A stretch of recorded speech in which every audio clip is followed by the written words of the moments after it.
ඉතින් කොහොමද ඔයාලට මම හිතනවා හැමෝම හොඳින් ඉන්නවා ඇති කියලා. අද මම ඔයගලන්ට අරන් එන්නේ travel වීඩියෝ එකක්. ඉතින් අපි කොහෙද යන්නේ කියලා බලන්න රැඳිලා ඉන්න.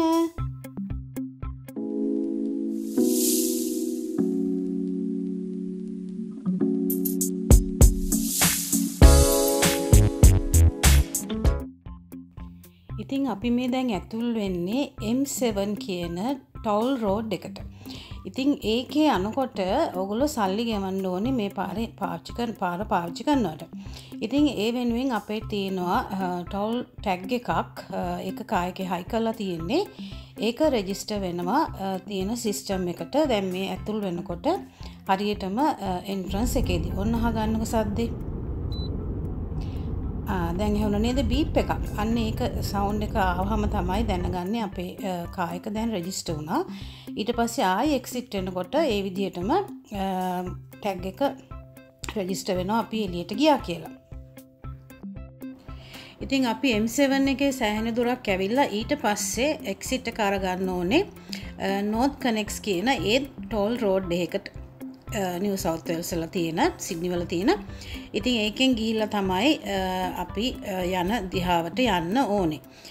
එතකොට ට්‍රැෆික් ගොඩක් අවොයිඩ් වෙලා අපිට ඉක්මනට යන්න පුළුවන්. මේ දැන් ඇතුල් වෙන්නේ එන්න ඒ පාරට. ඉතින් ඒක ඇවිල්ලා ටනල් එකක්. මේක අලුතෙන් හදපු දැන් අලුතෙන්ම කියන ටිකක් දවස් වෙනවා.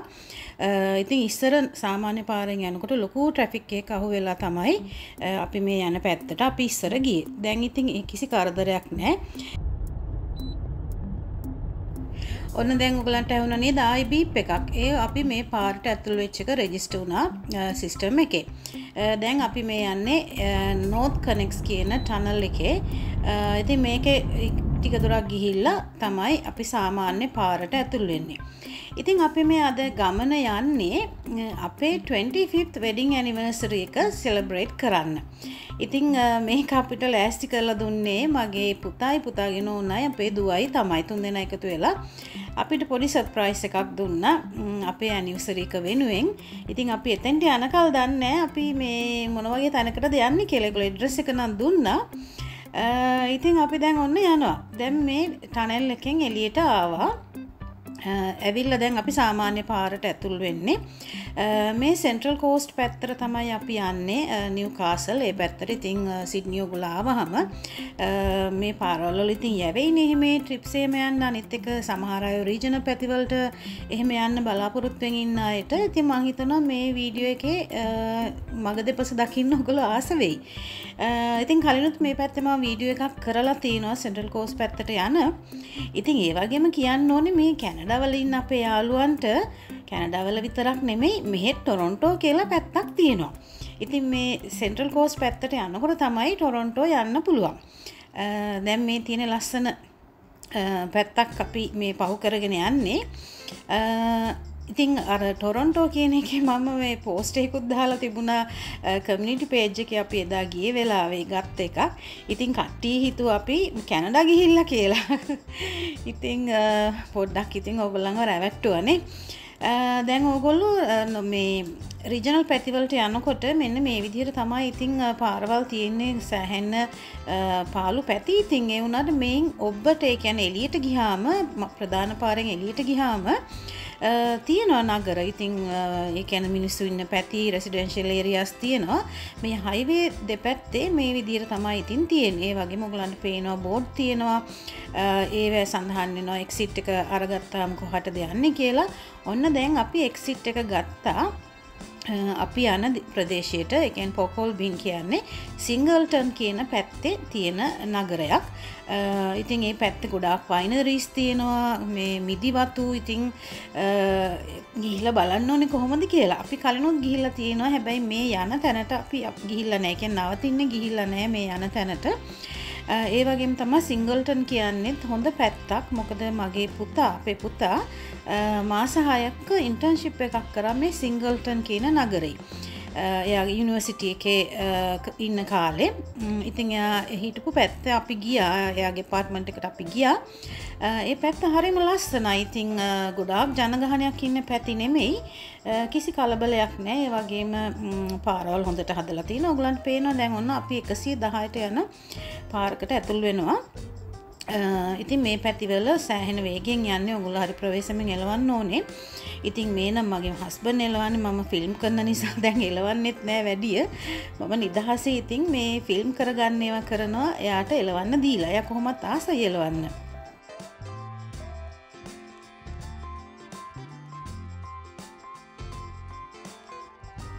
ඉතින් මම දන්නවා ගොඩක් අය රීජනල් පැතිවලට එන්න චුට්ටක් බයයි. ඒගොල්ලන් පොඩි ශක්තියක් තියෙනවා ඉන්න අමාරු වෙයි ඒ වගේ කියලා. ඉතින් එහෙම නෑ මේ පැතිවල මිනිස්සුත් හරි හොඳයි. ගොඩක් මයිග්‍රන්ට්ස්ලා නැහැ මේ පැතිවල. හැබැයි දැන් එන්න වැඩි ඇතිව රීජනල් ස්පොන්සර්ෂිප් ඒ වගේ ඔය රීජනල් වීසාස් අරගෙන එන ඉන්න හින්දා. හැබැයි ඉතින් මේ පැතිවල අපි යනකොට එහෙම ගොඩාක් මයිග්‍රන්ට්ස්ලා දැකලා නැහැ. වැඩි හරියක් ඉන්නේ ඕස්ට්‍රේලියන් කියන්නේ සුදු ජාතික අය. ගොඩක්ම දැකලා තියෙන්නේ. ඉතින් අපි මේ යන පැත්තේ ගොඩාක් තියෙන්නේ වයිනරීස්. ඉතින් ඒ වගේම රෙස්ටරන්ට්ස් නවතින තැන යා B&B ඒ වගේ ගොඩාක් ඉතින් හොලිඩේ යන්න පුළුවන් පැත්තක් මේ ඕගලන්ට හරිම ලස්සනයි. ඉතින් අපි ගිහිල්ලා බලමු මොනවද අපිට බලන්න පුළුවන් කියලා. මම මේක vlogs විදිහට ගේන්නම්. මේ vlog එක ඇවිල්ලා vlog 1 එක. ඉතින් ඒ වගේම කියන්න ඕනේ මේ මග ඔය වගේ සමහර වෙලාවට ස්පීඩ් එක වෙනස් වෙන්න පුළුවන්. එහෙම ඔයගොල්ලෝ දැක්කාම ස්පීඩ් එකට යන්න නැතුව අර ආපු ස්පීඩ් එකෙම යන්න එපා. පාරේ ගහලා තියෙන ස්පීඩ් එකට සමහරලාට අර පර්මනන්ට් ස්පීඩ් එක නෙමෙයි රෝඩ් වර්ක් එහෙම තියෙනවා නම් සමහරලාට අඩු ස්පීඩ් එකකින් යන්න වෙනවා. ඉතින් එතකොට ඔයගොල්ලෝ ස්පීඩ් එක අඩු කරලා යන්න. අනිත් එක තමයි මේ පැතිවල සමහරලාට මේ කැන්ගරූස්ලා එහෙම පායින්න ඉඩ තියෙනවා. ඉතින් ওই දකුණු අත පැත්තේ පේන්නේ ඔලිව් ගස් ටිකක් ඔයගලන් පේනවා. ඉතින් අපිට ඉතින් නවත්තන්න උනේ නැහැ. මේ පැත්තේ ගොඩාක් තියෙන මිදි වතු ඔලිව් ගස් තියෙන පැතිය කියන්නේ මේ ගොඩක්ම පළතුරු වතු වගේ ඒ වගේ පැත්තක්. දැන් ওই වම් අත පැත්තෙන් පේන්නේ මිදි වත්තක්. ඉතින් අපි ඉස්සලා ගිහිල්ලා බලමුකෝ අපි ඉන්න තැනට එතන කොහොමද කියලා. මට වෙලාවකට හිතෙන මගේ වීඩියෝස් ඕගලන්ට බෝරින්ද දන්නේ නැහැ. මම ගොඩක් විස්තර කියවන හින්දා. ඉතින් මට මෙහෙමයි. මට ඉතින් ওই දඟල වීඩියෝ කරන්න බෑ අනේ. ඔන්න අපි නවතින තැනට ආවා. මේ තියෙන එතනට හරවන තැන. දැන් බලමුකෝ ඉතින් කොහොමද ලස්සනද.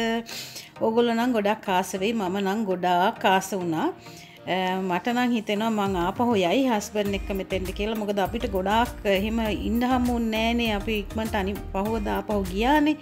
ඉතින් ගොඩාක් අපිට දේවල් කරන්න ඇක්ටිවිටීස් එහෙම කරන්න හම්බුනේ නෑ. දැන් ඔය පේන්නේ වම් අත පැත්තේ මිදි වත්තක්. ඉතින් මේ ප්‍රොපර්ටි එකේම තියෙනවා මිදි ගස් ගොඩක්. එකම දේ අපි ගිය සීසන් එකේ ඒ වෙනකොට මිදි සෑහෙන ඒගොල්ලෝ කඩලා. ඉතින් අපිට ඉන්න මිදි කඩන්න යන්න හම්බුන්නේ නැහැ. මොකද අපිට ඒක ලොකුවට ප්ලෑන් කරගන්න බැරුව ගියා.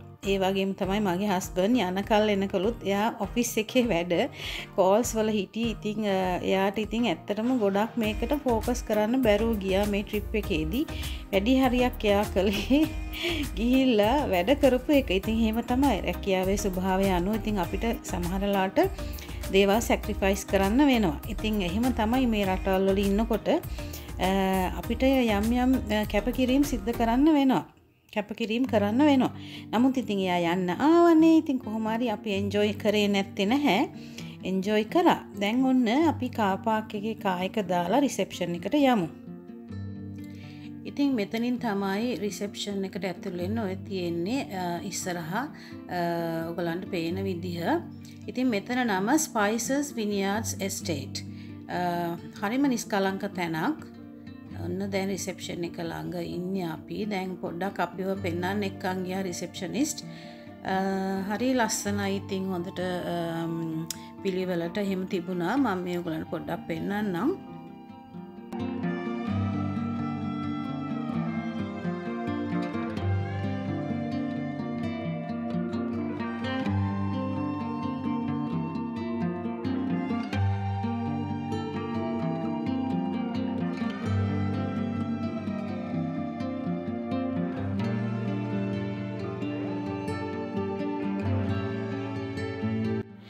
ඉතින් ඔන්න අපි චෙක් ඉන් වුණාට පස්සේ අපේ රූම් එක පෙන්වන්න එක්කන් යනවා රිසෙප්ෂනිස්ට්. බලමු ඉතින් රූම් එක කොහොමද කියලා.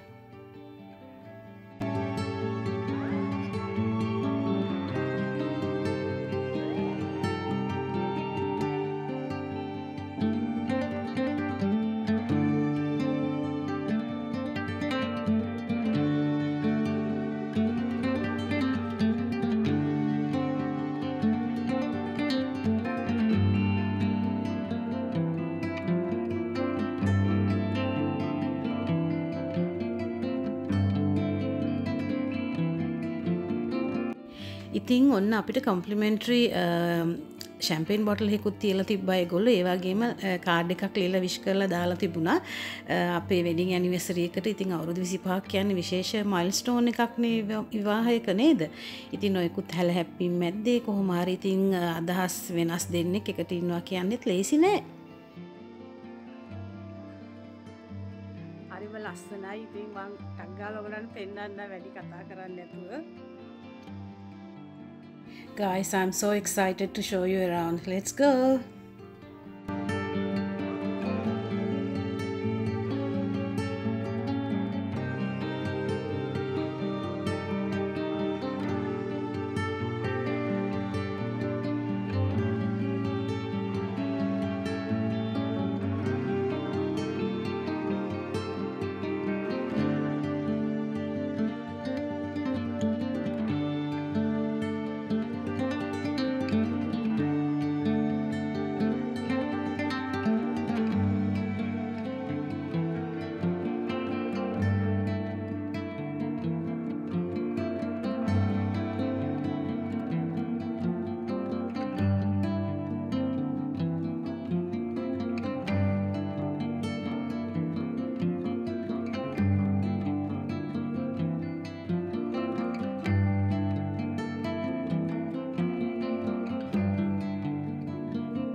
කාමරේ පිටිපස්සේ දොරෙන් එළියට ගියාම මෙන්න මේ වගේ තැනකට තමයි ඔයගොල්ලෝ ඇතුල් වෙන්නේ. ඉතින් මෙතන ස්විමින් pool එකක් තියෙනවා. ඒ වගේම ඔයගලන්ට අවුව තපින්න ඕන නම් එහෙමත් තියෙනවා. ඉතින් අපි අවුව තැප්පොත් ඉතින් දන්නවනේ කළු වෙලානේ නවතින්නේ. ඉතින් සුදු ජාතික අය නම් මේ වැඩේට හරි කැමති. ඉතින් ඔය ඈතින් පේන්නේ pool එක. එදා නම් හරි රස්නේ අපි ගිය දවසේ අපි ගියේ ජනවාරි මාසේ අන්තිමට වගේ pool එකට නම් බහින්න වෙලාවක් හම්බුනේත් නෑ. එදා ඒ වෙලාවේ නම් ගොඩක් රස්නේ. ඉතින් ඒ හින්දා අපි මහන්සියෙන් අපි එහෙම pool එකට නම් ගියේ නැහැ. නමුත් ඔයගලන්ට එන්ජොයි කරන්න මේ වගේ pool එකකුත් තියෙනවා. ඉතින් හරිම නිස්කලංක පැත්තක්. එදා අනිත් එක සතිය දවසක් නිසා ගෙස්ලා ගොඩාක් හිටියේ නෑ. ඒ වගේම ඉතින් අර ළමයි ගොඩ ඉන්න ගොඩාක් කට්ටිය ගැවසෙන තැනක් නෙමෙයි. සාමාන්‍ය සමහර තැන්වල තියෙනවානේ හොලිඩේ ගියාම ඉතින් සෙනඟ ගොඩාක් පිරීලා ඉන්නවානේ ගෙස්ලා. ඉතින් මෙතන එහෙම තැනක් නෙමෙයි. ගොඩාක් කපල්ස් තමයි එන්නේ. ඒගොල්ලොත් ඒක කිව්වා. ඉතින් එතකොට හරිම රිලැක්සින්. ඔයගොල්ලෝ හොලිඩේ එකක් ගියා කියලා තේරෙන්නේ එතකොට නේද? නැත්තම් ඉතින් වැඩක් නැහැනේ. ඉතින් ඔන්න ඔය විදිහට තමයි රූම් එක ඔයගලන්ට පේන්නේ. පිටිපස්සේ දොරෙන් ඇතුල් වෙනකොට ඒ වගේම ඔයගලන්ට ටී කොෆි හදා ගන්න පුළුවන්. මිනි ෆ්‍රිජ් එකක් තියෙනවා. ඒකේ ඔයගලන්ට මිල්ක් එහෙම ස්ටෝර් කරලා තියෙනවා. ඉතින් අපි පොඩි රෙස්ට් එකක් අරගෙන ඊට පස්සේ යන්න ලෑස්ති වුණා. පොඩ්ඩක් එළියට ලන්ච් ගන්න. ඒ වගේම වයින් ටේස්ටිං සහ චීස් ටේස්ටිං කරන්න. මේ තියෙන්නේ අපි හිටපු තැන ඉස්සරහා. ඉතින් ඊළඟ vlog එකකින් අපි හම්බ වෙනකල් ඔයගොල්ලෝ හැමෝම පරිස්සමින් ඉන්න. එක්සයිටිං තව vlogs කීපයක් එන්න තියෙනවා. එහෙනම් අදට නවතින්නම්. මේ වීඩියෝ එක බැලුවටත් ගොඩාක් ස්තුතියි. ගිහලා එන්නම්. බයි.